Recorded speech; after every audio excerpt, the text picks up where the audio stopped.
সুপ্রিয় শিক্ষার্থীরা, তোমরা কেমন আছো? নিশ্চয়ই ভালো আছো এবং বাসায় অবস্থান করতেছ।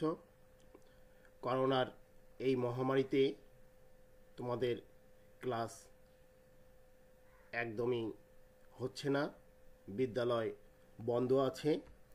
তাই সংসদ টিভির পাশাপাশি রংপুর জেলা স্কুল তোমাদের জন্য অনলাইন ক্লাসের ব্যবস্থা করেছে। এরই ধারাবাহিকতায় আজকে আমি তোমাদের মাঝে উপস্থিত হয়েছি 5-এর 1 অধ্যায়ের কয়েকটি সমস্যা নিয়ে। আজ এই সমস্যাগুলোর সমাধান করে দেখাবো। আমি ASM নাহিনুল ইসলাম, সহকারী শিক্ষক, রংপুর জেলা স্কুল, রংপুর। তোমরা যারা এখনও আমাদের অনলাইন ক্লাসটি নিয়মিত দেখতেছ না, তোমরা নিয়মিত দেখো এবং আমাদের ওয়েবসাইটে অনলাইন ক্লাসের রুটিন দেয়া আছে।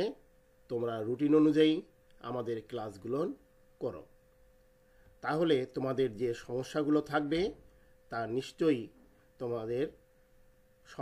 তোমরা সমাধান করতে পারবে। আর তোমাদের যে সকল সমস্যা মনে হবে বা তোমাদের যে কোনো ধরনের প্রশ্ন তোমরা আমাদের কমেন্ট বক্সে লিখে দেবে, তাহলে আমরা তোমাদের উত্তর দিয়ে থাকব। আজকে 5.1-এর 1 অধ্যায়ের কিছু সমস্যা নিয়ে আলোচনা করব। আশা করি তোমরা সমস্যাগুলো বুঝতে পারবে এবং খাতায় সঙ্গে সঙ্গে করে ফেলবে। তোমরা লক্ষ্য করো, তোমাদের 5-এর 1 অধ্যায়ের 18 নম্বর যে সমস্যাটি আছে তা আমরা এখানে উঠাই দিলাম।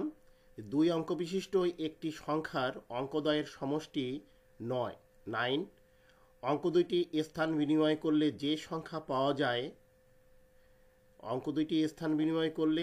যে সংখ্যা পাওয়া যাবে তা প্রদত্ত সংখ্যা হতে 45 কম হবে।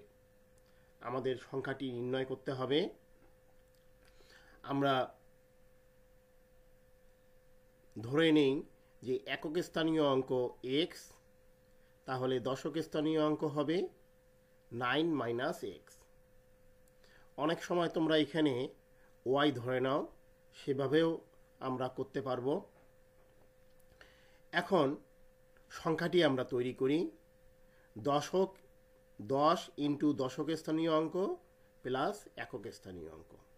আমরা মানগুলান বসাই দিলাম, বসাই দিয়ে যোগ বিয়োগ করলে আমাদের আসতেছে 90 - 9x।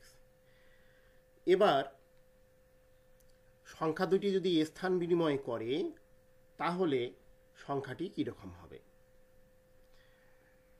10-এর সঙ্গে আমরা গুণ করলাম একক স্থানীয় অঙ্ক এবং এককে রাখলাম দশক স্থানীয় অঙ্কটি, তাহলে আমরা পাচ্ছি 9x + 9।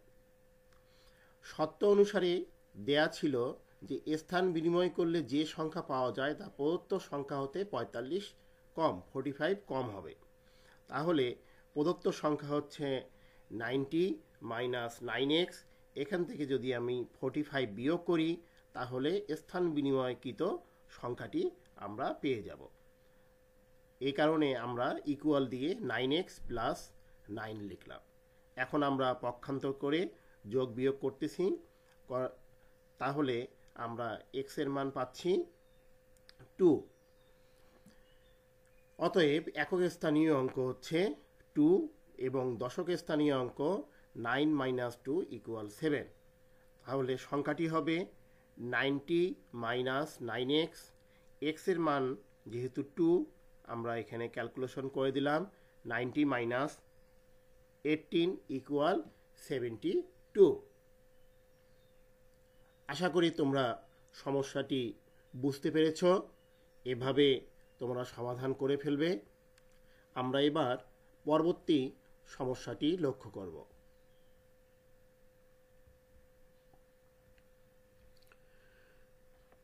আমাদের পাঠ্য বইয়ের 20 নম্বর যে সমস্যাটি আছে, এখানে দেয়া আছে একজন ক্ষুদ্র ব্যবসায়ী 5600 টাকা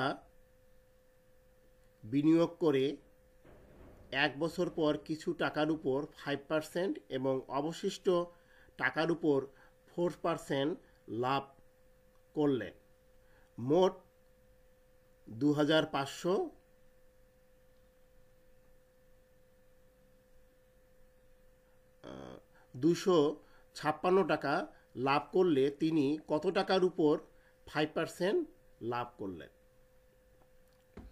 তাহলে আমরা ধরে নেই যে ওই ব্যক্তি 5% হারে বিনিয়োগ করেন, যে টাকাটা বিনিয়োগ করেন সেই টাকাটার পরিমাণ হচ্ছে এক্স। 5% হারে বিনিয়োগের পরিমাণ হচ্ছে এক্স টাকা। তাহলে 4% হারে বিনিয়োগের পরিমাণ 5600 থেকে এক্স আমরা বিয়োগ করে দিলাম, তাহলে এটা হচ্ছে 4% হারে বিনিয়োগকৃত টাকা। 5% হারে এক্স টাকার 1 বছরের লাভ এক্স গুণন 5/100 গুণন 1 টাকা। আমরা এখানে ক্যালকুলেশন করে নিলাম। আমরা 5x রাখতে পারি অথবা 5 দিয়ে এখানে ভাগ করে নিলাম, x ভাগ 20 টাকা। ঠিক একইভাবে 4% হারে 5600 মাইনাস এক্স টাকার 1 বছরের লাভ 5600 মাইনাস এক্স ইন্টু 4/100 ইন্টু 1 টাকা। আমরা ফর্মুলাটা জাস্ট এখানে বসাই দিলাম, এরপরে এটা কাটাকাটি করব, যোগ বিয়োগ করে আমরা পেলাম 5600 মাইনাস এক্স ডিভাইডেড বাই 25 এত টাকা। তাহলে মোট লাভ কত হচ্ছে? এখানে আমরা একটা লাভ পেলাম এক্স ভাগ 20, আর এখানে পাচ্ছি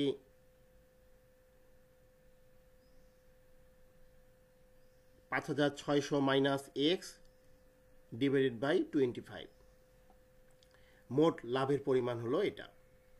আমাদের দেয়া আছে যে সে বছরে 256 টাকা লাভ করে। তাহলে প্রশ্ন মতে এই লাভ ইকুয়াল হচ্ছে 256। এবার আমরা এটাকে সরল করব এবং ক্যালকুলেশন করে ফেলব। ক্যালকুলেশন করে ফেললে আমরা যে অংশটি পাচ্ছি, দেখো তোমাদের এটাকে সরল করে ফেলতেছি, ভাগাভাগি করে ফেললাম। এবার এই অংশ এক্স অংশটুকুকে আমরা একদিকে রাখবো আর সংখ্যাগুলোকে আর একদিকে নিয়ে যাব। আমরা এটাকে সরল করে ফেলতেছি।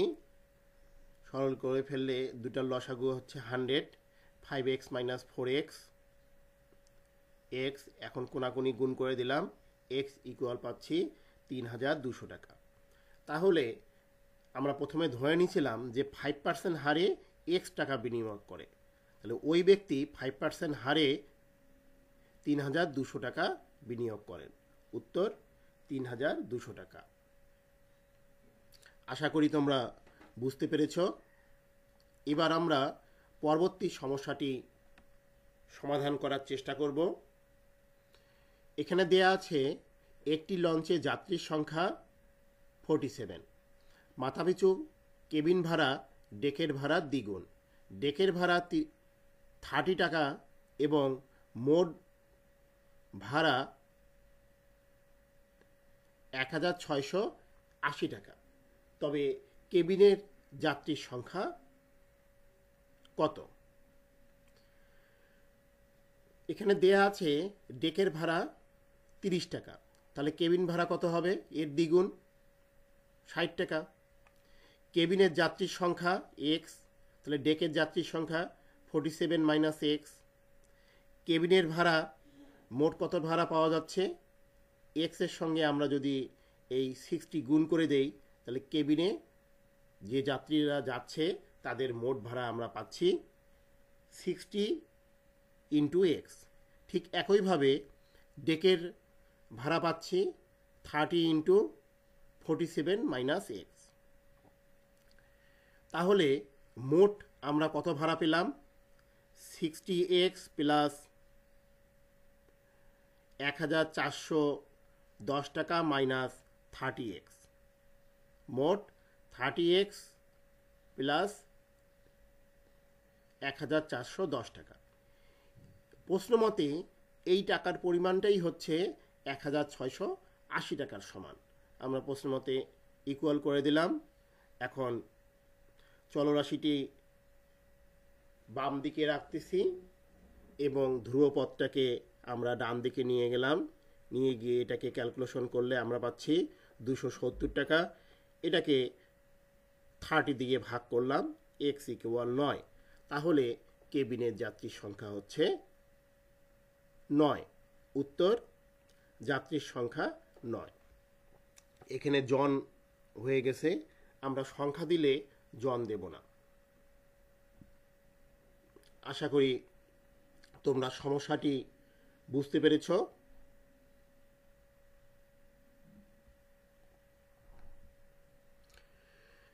এবার আমাদের পাঠ্য বইয়ের 22 নম্বর সমস্যাটি আমরা লক্ষ্য করব।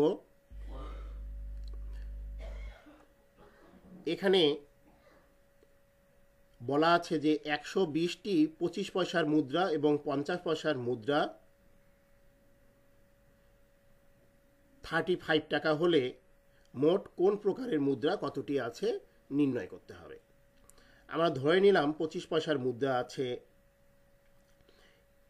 এক্সটি এবং 50 পয়সার মুদ্রা 120 মাইনাস এক্স। তাহলে 25 পয়সার মুদ্রায় টাকার পরিমাণ, অর্থাৎ 25 পয়সার মুদ্রা যে কয়টি আছে সেই কয়টি দিয়ে কত টাকা হবে। তাহলে একটি 25 পয়সার মুদ্রার মান হচ্ছে 25 ভাগ 100। তাহলে এক্সটি 25 পয়সার মুদ্রা মান এক্স দ্বারা আমরা গুণ করে দিলাম, এক্স ইন্টু 25 ভাগ 100, তাহলে আমরা পাচ্ছি এত টাকা। ঠিক একইভাবে 50 পয়সার মুদ্রার মান হচ্ছে 50 ভাগ 100 টাকা, এর সঙ্গে 120 মাইনাস এক্স গুণ করে দিলে মোট যে 50 পয়সার মুদ্রা আছে তার টাকার পরিমাণটা বের হয়ে গেল। সত্য অনুসারে এই 2 টাকার পরিমাণই হচ্ছে আমাদের 35 টাকা। আমরা 35 টাকা দিয়ে দিলাম। এটাকে এখন আমরা ক্যালকুলেশন করে ফেলব, সরল করে ফেলতেছি। দেখো যে 100 আমরা এখানে রাখে দিলাম। এখানে সরল করে ফেললে এখানে আসতেছে 6000 মাইনাস 25। আমরা চলরাশিগুলোকে বাম দিকে রাখবো এবং ধ্রুবপদটাকে ডান দিকে নিয়ে যাচ্ছি। এখন মাইনাস 25 দ্বারা যদি ভাগ করে দেই, প্রথম মাইনাস দ্বারা গুণ করে দিলাম, মাইনাসটা উঠে গেল। এবার 25 দ্বারা ভাগ করে দিচ্ছি, এক্স পাচ্ছি 100। অতএব 25 পয়সার মুদ্রার সংখ্যা হচ্ছে 100 এবং 50 পয়সার মুদ্রার সংখ্যা 120 মাইনাস 100 ইকুয়াল হচ্ছে 20। আশা করি তোমরা এই সমস্যাগুলো বুঝতে পেরেছ।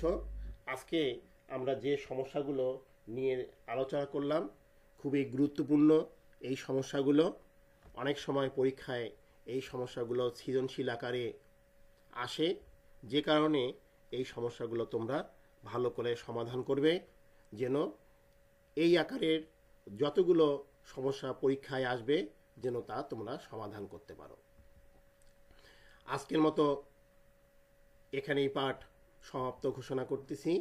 তোমরা ভালো থেকো, সুস্থ থেকো এবং ঘরে অবস্থান করবে, অযথা বাহিরে ঘোরাফেরা করবে না।